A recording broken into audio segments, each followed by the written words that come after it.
বিসমিল্লাহির রহমানির রহিম। আসসালামু আলাইকুম। হ্যালো গাইজ, আজকে রান্না করব রূপসা মাছ দিয়ে আলু।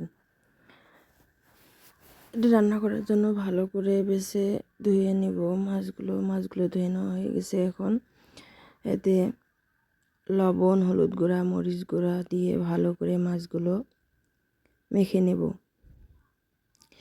নেওয়া হয়ে গেছে। এখন চুলার মধ্যে একটি প্যান বসিয়ে তেল দিয়ে দিয়েছি। তেল গরম হয়ে গেছে। এখন মাছগুলো দিয়ে দেব। মাছগুলো দিয়েছি ভালো করে এখন ভেজে নেব। মাছগুলো ভেজে নেওয়া হয়ে গেছে। এখন ওই কড়াইয়ে তেলে মশলা দিয়ে ভালোভাবে কষিয়ে আলু দিয়ে দেব। আলুগুলো এখন মশলার সাথে ভালোভাবে কষাই নেব। এই যে আলু দিয়ে দিয়েছি, এখন সুন্দরভাবে কষাই নিচ্ছি। আলুগুলো কষাতেই সেদ্ধ হয়ে যাবে।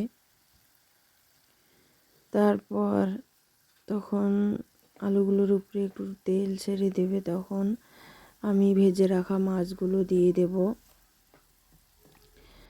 ভেজে রাখা মাছগুলো দিয়ে হালকাভাবে নেড়ে দিতে হবে। নেড়ে চেড়ে দিয়ে